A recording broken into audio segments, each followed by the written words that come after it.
This week on The Engaging Marketeer, I want to talk about something that's happened to two of our clients in the last few weeks. And it's the kind of thing that happens to business owners that have websites all the time, every day, every week, every month, every year, completely unexpected. Now, two of our clients recently received, in the space of a week, received a fine from a photo licensing company, from the exact same company, demanding that they pay £1,000 for the use of an image, different images, different companies, different websites, on their site. And both of them weren't sure if this was a genuine request or if it was some kind of extortion scam, which happens all the time as well. Now, what had happened was the photographs that were used on these clients' websites were licensable images. They were not free images. They were licensable images. And this photo licensing company had clocked the fact that these images were on the websites.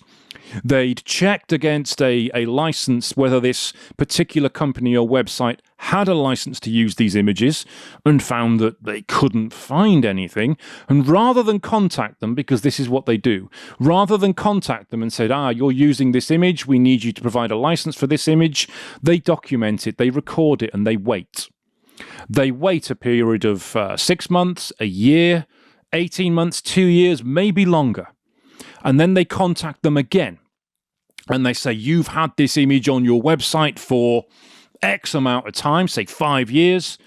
The image costs this much per day, or this much per week, or this much per month. This is how much you now owe us for using this image, unless you can provide a license for that image. Luckily, these two clients in particular, these two businesses, one was an electrician, one was a financial advisor. These two clients both had used Engage Web for this, and we used licensable images from our own image library that we pay a license for. So we were able to make these claims go away very quickly, simply by logging into the portal that was provided with this request for £1,000 each, and provide the license for those images that we had paid for. Now, if that hadn't been the case, if these two clients hadn't used Engage Web or another company that does things properly, then they could well have been in trouble.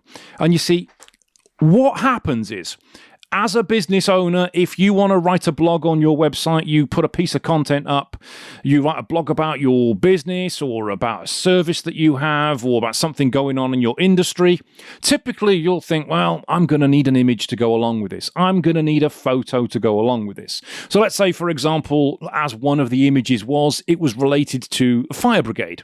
It was related to something to do with the fire services. And what most people will do is they will go to Google, and they will Google fireman UK, fire engine, UK fire engine, that kind of thing. Click on Google Images, and there'll be loads of photos there that they think they can use on their website. They'll pick one that looks good, they'll click on the photo, they'll save it to their desktop, they'll upload it to their website, and bosh, the photo is on their website. Why not? It's a great place to find images. I mean, Google has an image search specifically so that you can find images, find photographs. That's what it's for. But you won't think that, do you know what? Maybe I'm supposed to pay for that photo, because more often than not, you are.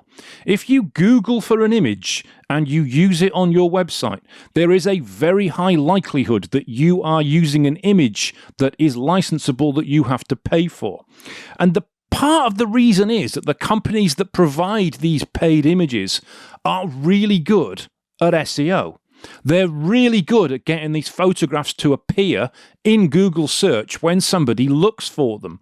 And they don't just put them on their own website. Images like Getty Images or Shutterstock or iStock, they're not just hosted on there, they're hosted on other websites as well. So it doesn't look necessarily as though they are paid images. They could be on a blog, or they could be on a news site, they could be on the BBC, they could be on the Telegraph or the Daily Mail. Any news site like that, any website, these images could exist. exist. And you'll see them on and think, oh, well, they're free to use. They're free for me to use. They could even be on image repository websites that, again, look like they're free to use. You search for them in Google Images, you find them, you click save, you upload them to your website. Who's going to know? Well, that's where is the problem, you see. It's very easy for these companies to track who's using them because they can do what's called a reverse image lookup. Now, I'm not going to go into detail on how you do that here. We've got blogs on that on EngageWeb's website, engageweb.co.uk. Have a look. You'll find out how to do it there. It's a reverse image lookup where they take their photograph, they drop it into Google, and they find other websites that are using that photograph. It's easy. So looking for the people that have essentially stolen their copyrighted images is a piece of cake, and it'll produce a nice list of all the websites that are using that image, or a website that is using an image that is based on that. Maybe you've edited, maybe you've put it into Photoshop or into Canva and you've changed it. You've added text, you've changed colors, you've done something to it to make it your own. It's still a licensable image that you should have paid for. And again, what they will do is rather than contact you and say, you've used this image, you shouldn't have used it, that's licensable, please take it down, they will record the date they find that image. And they will wait. And they will wait. And they will wait. And then months or years later, they will send you one hell of a bill.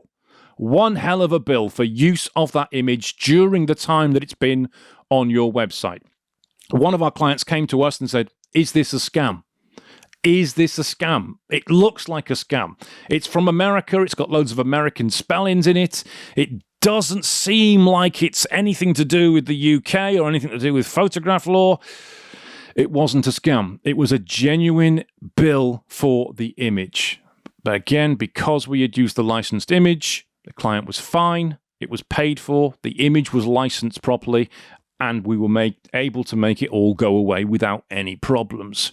This is the issue now, and this is the advice I want everybody to follow. If you are writing content on your website, if you are writing pages on your website and you want photographs, do not, I repeat, do not, under any circumstances, go to Google, type in the description of your image or what you want to find, click on Google Images, save an image that looks right, and then upload it to your website. Do not do that, because you are almost certainly using an image that needs to be paid for. And you will almost certainly get a bill from one of the image suppliers that has all the legal backing that it possibly needs. You will get a bill further down the line, and it will probably be for thousands of pounds, not for hundreds, not for tens, but for thousands of pounds. And they do this because the photographers need to be paid. Photography is a skill. Photography is an art, and they don't take these images for the benefit of their own health. They do it because they need to be paid for it.